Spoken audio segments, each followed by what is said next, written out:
江津海域渔船倾覆事件持续引发各方关注，尤其是生还渔民返回大陆后含泪揭露的撞船真相，更是令外界哗然。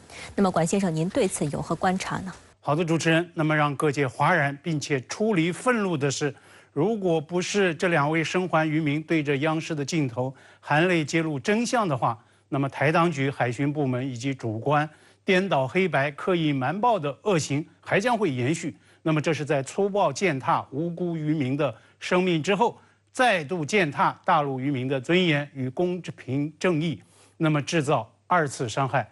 难怪撞船这个真相被揭露之后，岛内一些个秉持最朴素良知与正义观的网友们，他们呢也都在对此在炮轰、在追问。生还渔民回到大陆之后，真相终于瞒不住了。台湾当局在无可抵赖的情形下，不得不承认船身多次接触。那么致命的海上撞击究竟发生了多少次呢？这其中的责任又如何来厘清呢？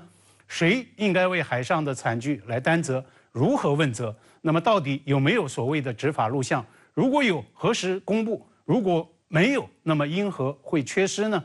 事实上，自从渔船倾覆致死两渔民的这个恶性事件在农年春节期间爆发以来，台当局的相关部门和主官已经多次反言，在刻意瞒报。那么这其中又有哪些个涉及到渎职与玩忽职守，同样是值得深究的。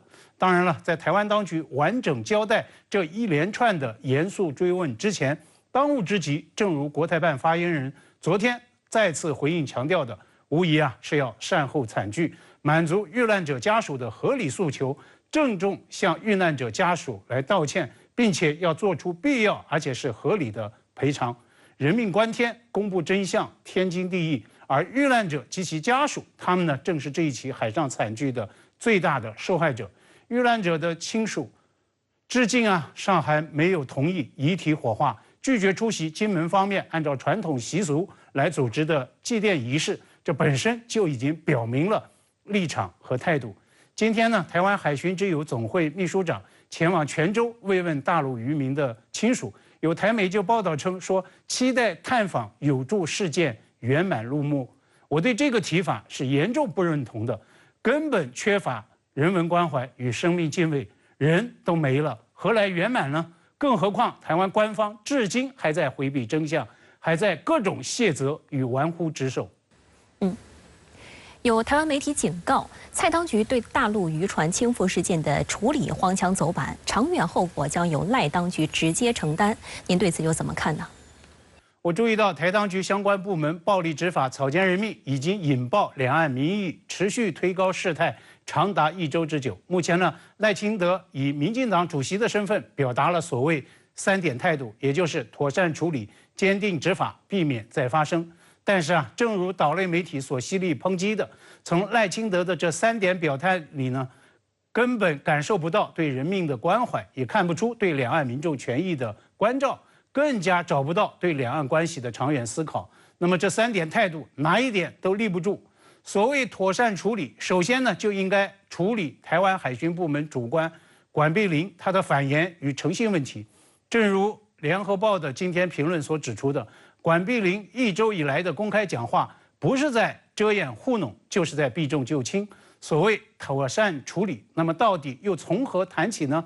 难怪台媒要就此发出严正警告。当下赖清德他只想着临时的脱困，他就是一个字躲，一心想着要避免重演类似情况。但是呢，5月20号之后，这位赖省长他所要面对的，可能就不只是一艘渔船的翻覆了。两岸无法对话沟通，台方面呢单方面认定的所谓海峡中线与禁限制海域消失，乃至台湾海上旅客受检常态化等等，那么这样的态势都可能会构成赖省长的所谓不能承受之重。所以也正如岛内资深两岸学者赵春山他所公开警告的，台当局这次的危机处理不及格。渔船倾覆事件已经并不是单纯的执法问题，它背后凸显两岸主权问题已经浮上台面，未来呢对抗将会加剧。对此，大陆学者田飞龙他的法理分析更加直白透彻。那么他撰文警告说，台独每越界一步，大陆呢就会跟进一步。大陆官方在谴责施压之外，在连续出招，启动实质性的执法行动，宣布不承认金门的所谓禁止限制水域，并且呢进行下金海域的常态化海巡执法行动等等。他们所展现和确立的，正是海上治权执法的新常态。那么田飞龙据此就判定，大陆的最新组合拳在法理与管辖实践上具有推进两岸统一的制度性的进展意义。我认为这实际上也再次见证了中国最高领导人的反复强调，两岸必将统一，也必然统一。两岸统一是大势所趋，大义所在，更是民心所向。大陆渔民遇难恶性事件发生后，台海巡部门不仅第一时间刻意隐瞒双方碰撞，被揭露后虽改口承认碰撞，但又称没有录影录音，一系列自打脸行为引发两岸民众强烈不满。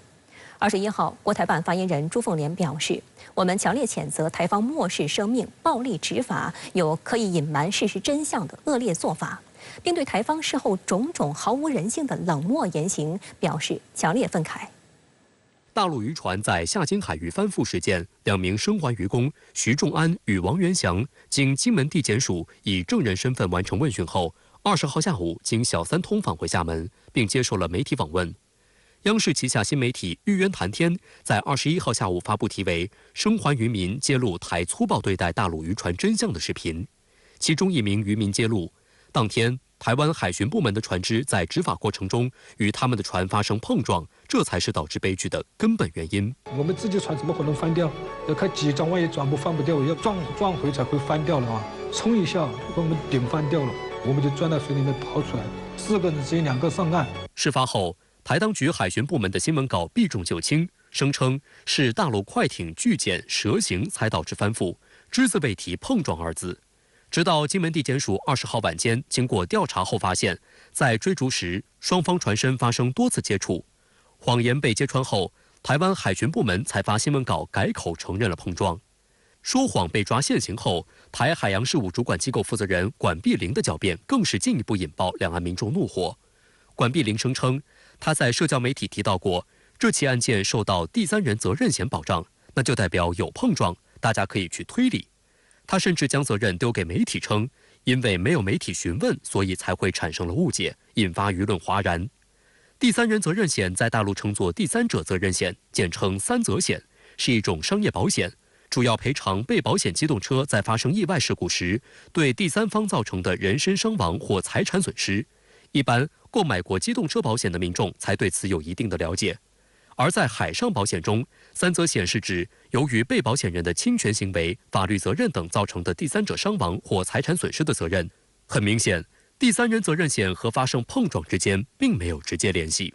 那篇文章当中500多个字里面，只有15个字在描述这件事情，也没有提及有碰撞。写的脸书文章，还要请别人去推理。你觉得全台湾的人民或者我们的媒体记者，个个都是金田一吗？个个都是柯南吗？还要去猜你的心吗？更吊诡的是，管碧玲曾在事件发生不久后表示，有一个约5分钟的追击录像，决定先交检调部门调查，过后再公布。但随着公开录影的声浪越来越大，金门地检署主任检察官20号又说，经过询问，知情人员称当时双方超高速行驶，后来又发生了碰撞和落水事件，海巡人员因急着救人而忘了录影。此后2天，无论岛内媒体如何询问，台海巡部门都辩称海巡艇没配备全船监视系统，执法人员因专注维持平衡和准备强靠登检，无法拿摄影器材搜证。CP 幺洞51艇并没有配备密录器，所以同仁没有使用密录器，并没有违反相关的规定。外界指引我们隐匿影片，也绝非事实。深圳卫视注意到，早在2019年，台立法机构已经提案要求配发给基层人员密录器及大陆所说的执法记录仪，并获得通过。地方政府和民间机构捐赠了不少密录器给海巡部门，如今这些设备不知为何突然不翼而飞。此外，台海巡部门在2020年11月曾高调发布新款制服，从公开图片中可以很明显看到，制服上专门配备了门禁密录器插槽，到底是有录影不愿意公布，还是海巡人员压根儿就没有依照流程作业？在民进党当局的重重谎言之下，真相变得更加扑朔迷离。台湾民众党主席柯文哲也敦促海巡部门有多少证据说多少话。为什么我们这一边没有录影嘛？那这个是本来就没有录影，还是只有那一段没有录影？这个要说明。那如果说平常有录影，只是那一段突然不录影，那这个反正是我们这边要解释嘛。岛内舆论质疑，就连汽车、摩托车都配备了行车记录仪。船只太小，无法安装监控设备的理由明显站不住脚。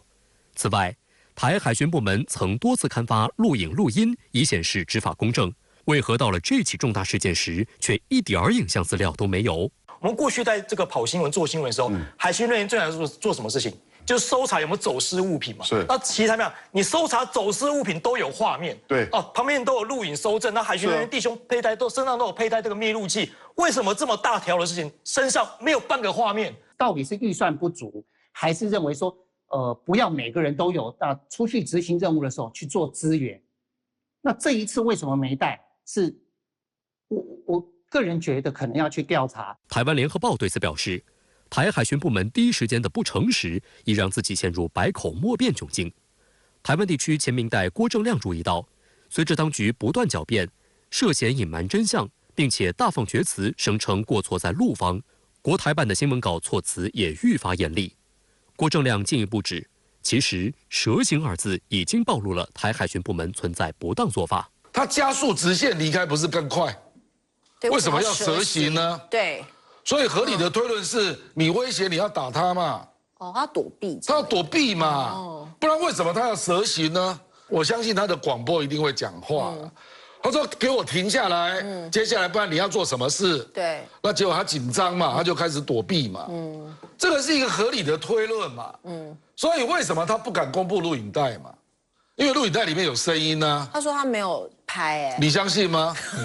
民进党当局另一则谎言是，台海巡部门在事发不久后声称，大陆渔船上生还的2人乡音过重，导致笔录制作存在一定的难度，时常陷入言不达意的状况。而2人受访画面一经公开，岛内舆论立刻质疑，这叫乡音太重吗？光是听我都听得清清楚楚，没有任何理解上面的问题。对啊，一个人听不懂，你再找第二个来听，也一定听得懂。台当局一系列诡辩狡辩，引发死者家属强烈不满。20号，相关家属在晋江市红十字会人员陪同下抵达金门，在前往事故船只参加完祭祀仪式后，原计划对遗体进行火化，但家属拒绝。一定要查明事情的真相，还给我们一个公道。泉州晋江红十字会高级顾问李朝辉强烈要求查明事件真相，查看事件发生完整录像和我方船只。他强调，了解人是怎么死的是最基本的诉求，台方不得以任何理由拒绝。21号上午，台海巡部门及金门红十字会协助举办死者头七法会，家属则全数以缺席抗议。台海巡部门督察组长谢庆钦此后回应指，已将证物交由检方调查，海巡也会提供慰问金，但详细金额仍待真相调查出炉决定。据台媒报道，台湾海巡之友总会秘书长李佩林22号上午赴泉州慰问渔民家属，他表示，针对此案将全力支持生者及亡者慰问事宜，相关细节陆续安排中。不过，外界认为，民进党当局在此事上谎言不断，导致推升两岸紧张局势。